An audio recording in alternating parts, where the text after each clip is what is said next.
welcome to Forex Masterclass. Ngayong araw, meron na naman po tayong bagong graduate.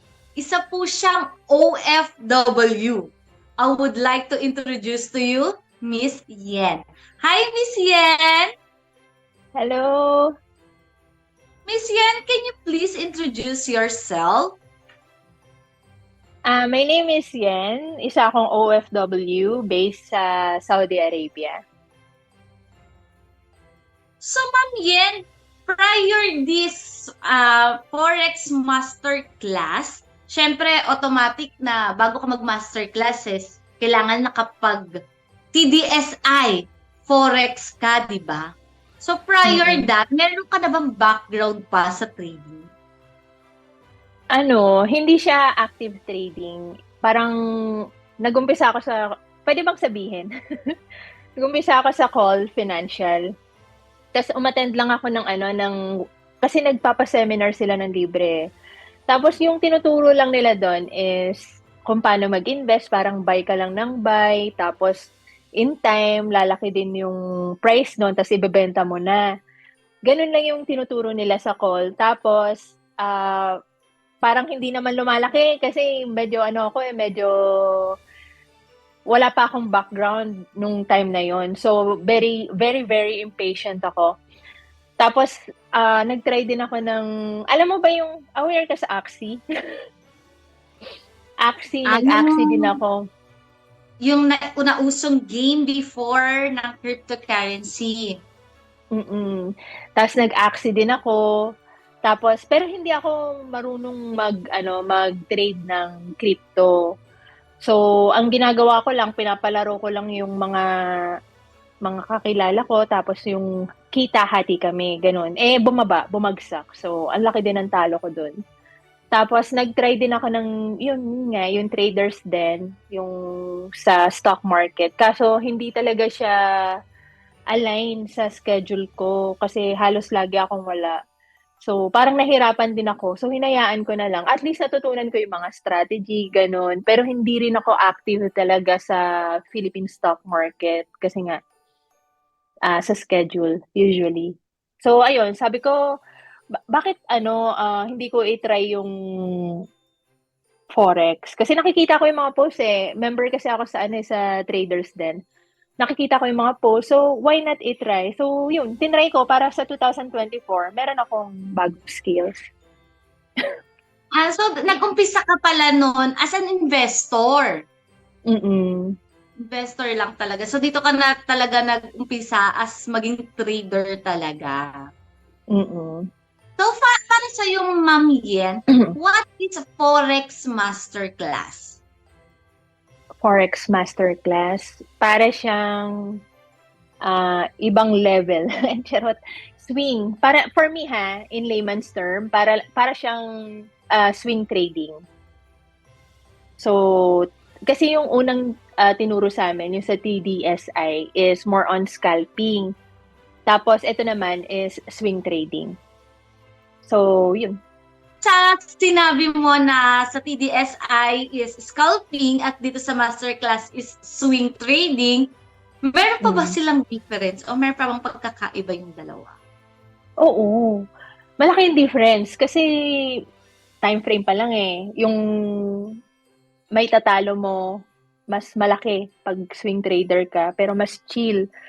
Yung scalping naman is mas maliit yung itatalo mo. Yung possible na matalo ka, pero dapat focus ka. Kumbaga, depende kasi kung anong klaseng trader. For me depende kung anong klaseng trader ka. Kung saan ka mas align yung schedule mo sa trading style mo. So, malaking difference pero parehas ng approach.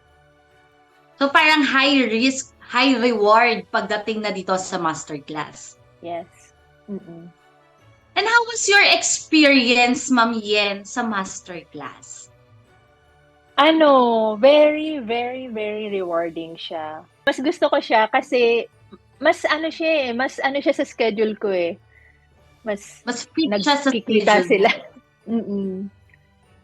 Kaya mas gusto ko siya. Thank you, Ma'am Lioness! So, ma'am, let's talk about your trades na ginawa mo. Syempre, without revealing your strategy and pairs na ginawa mo, di ba? And how was your trade? Ano, without revealing, my Oh, trade is parang dito kasi, ang pinakagusto ko talaga dito sa approach ni Ma'am Lioness is talagang hino-hone niya yung emotional toughness. Kasi yung, sabi nga niya, yung strat naman kasi, yung strategy is available yan. YouTube ka lang, may strat ka na eh. Or may kakilala ka lang na marunong mag-trade, may strat ka lang eh. Pero talagang yung inaano niya, tina-target niya is yung psychology. Psychology ng trading. Yung paano ka magiging emotional tough. More on yun eh. More on yun yung tinuturo niya eh. Hindi talaga sa strat eh. More on kung gumawa nga siya ng community, di ba? Community natin na nag-update kami, tapos kinakamusta kami. Dahil alam niya talaga kung ano yung struggle ng mga traders. So for me hindi talaga siya sa strat. More on, ang hino-hone niya sa amin is maging tough. Maging, yun nga, yung psychology namin ano yun, ma-practice or maayos. so parang Bini-brainwash kami. So dito pala parang priority is yung discipline nyo sa pagtitrade, Yes. then followed by the strategy. Kasi without the discipline, the strategy, wala lang.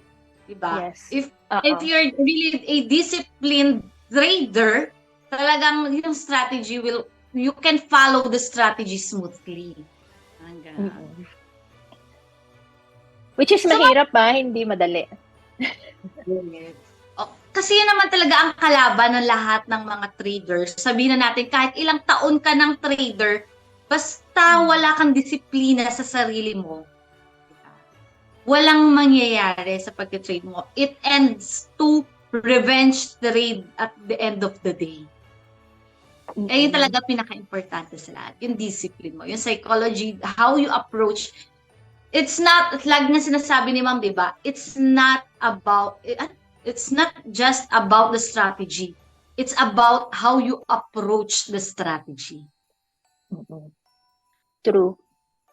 So, eto ma'am, na-graduate ka na nga, di ba, sa TDSI. Meron ka bang proof ng worth mo na maipapakita sa atin na katunayan na ikaw ay graduate? Yun. Na-send ko na sa TDSI email. Pero meron talaga. Promise. So, ipa-flash na lang po natin yung worth po ni ma'am na katunayan na siya po ay nakagraduate sa Forex Masterclass TDSI at siya po ay gain, di ba? So, para na rin sa kaalaman ng iba kung paano ka nakagraduate, ma'am, paano ka ba makakagraduate sa isang Forex Masterclass? Madali lang. Babawiin mo lang yung tuition fee. Magkano naman to, ma'am? Meron ba kayong target price? $300. So, once na nakapag-gain ka ng $300, so nabawi mo na yung tuition fee inside Forex Masterclass, you are qualified to graduate. So, pwede po bang malaman namin, ma'am, kung magkano po yung iyong kinita para nakagraduate dito? Alam ko, maliit lang to sa mga traders, yung mga tunay na traders, pero 500. 500, it's a big deal, ma'am, di ba? 500 is 500, di ba? Congratulations, ma'am. Kasi almost, di ba, yung binayad mo, doon, yung kinita mo, doon sa ibinayad mo. Thanks to Traders 10. So, nahirapan ka bang mag-trade sa Forex Masterclass? Kung nahihirapan? Kung nahirapan ka bang mag-trade? Actually, more on, yung hirap more on emotional eh. Kasi you have to wait eh. Yung makikita mo na gain na siya, pero hindi mo pa siya pwedeng i-exit kasi wala pa yung exit signal mo. Tapos minsan makikita mo na from gain, biglang bababa ng ilang percent. So, ang hirap talaga. Yun yung hirap, yung waiting game. Lalo pag impatient. Discipline So, talaga. dun pa rin talaga papasok yung discipline. Mm-mm. Mm-mm. Ngayon, ma'am, na ikaw nga ay isa ng graduate ng PDSI at talaga namang nakita din namin na talagang nag-profit ka na. Actually, hindi bawi, nag-profit ka na kasi $500, di ba? Would you recommend TDSI Forex Masterclass for those who wants or for those who hesitant to join sa masterclass? Oo, kasi lagi ko nga sinasabi minsan sa mga katrabaho ko eh. Meron pa nga, 'di ba ma'am, na tandaan mo, merong ibang lahi na gustong sumali. Tinanong kita kung pwedeng in English yung kasi sinasabi ko talaga sa kanila. Tapos yung iba interested, yung iba naman medyo takot sila. Pero masasabi ko lang is kung gusto nyo ng tamang approach talaga. Kasi na-try ko nang umattend ng mga free webinar, mga free seminar, pero never pa ako nagbayad. Dito lang ako nagbayad sa traders din. Na-try ko na eh. Wala naman ako naintindihan doon sa mga seminar. Yung iba nga, yung ginawang MLM yung trading, yung kailangan mong maging under sa kanila. Ayun. Yun. Nag-try din akong mag-attend ng mga webinar, free webinar nila para pang-engganyo. Wala naman din ako naintindihan. Dito lang talaga. Dito lang yung may talagang at first, very, very, very reluctant ka na kasi bakit mo ituturo sa akin yung alam mo? 'Di ba? Eh kung makita ka, why will you share it to me, 'di ba? Pero once you parang habang nagte-trade ka, ma-experience mo yung sinasabi nila sa turo eh. Talaga sa'yo, nagsisync talaga sa'yo, ay, ito yung sinabi niya, oo nga no, parang mo na talagang naiintindihan mo na talaga eh. Hindi mo pa maintindihan at first kasi nga wala naman tayong background talaga. Pero once na-experience mo na siya, tsaka lang nagkaka-impact talaga yung tinuturo talaga. Totoo naman. Tsaka may i-add pa ako. Kasi, let's say, ganito na lang ang isipin. Siguro, baguhin na lang natin yung mindset natin. Let's say, sige, kikita sila. Pero may makukuha ka naman in return eh. So, why not dun ka na lang sa totoong magtuturo sa'yo ng tama? Bakit ka mag-waste ng time dun sa wala ka namang maintindihan, diba? Dito talaga, I mean, for me subjective siya. For me, dito talaga ako natuto. So, thank you so much naman po, ma'am. At talagang natuto kayo dito sa PDSI, especially sa Forex Masterclass course. Do you have any final message po, ma'am? Sali lang kayo sa TDSI para dumami tayo. Pero, hindi, I just want to clarify hindi naman ako magaling.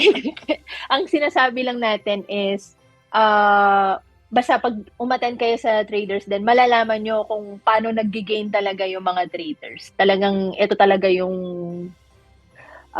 focus nila. Yung discipline nyo talaga, tsaka yung mindset nyo.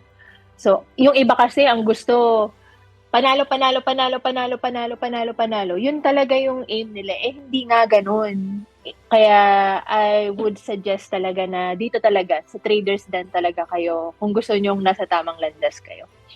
So, thank you so much po, ma'am, sa pag-share mo po ng iyong journey dito po sa amin. We're very proud of you na imaginein mo na talagang masasabi natin isa kang newbie pagdating sa international market. And yet, di ba, sa masterclass graduate ka.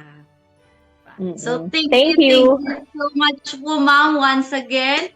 Ma'am Yen, thank you po. And Guys, if you want to join TDSI Forex Masterclass, sa 2024 po is mag-open po ulit ang ating masterclass. We're encouraging you po to join our Forex Masterclass 2024.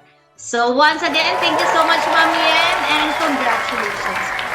Thank you.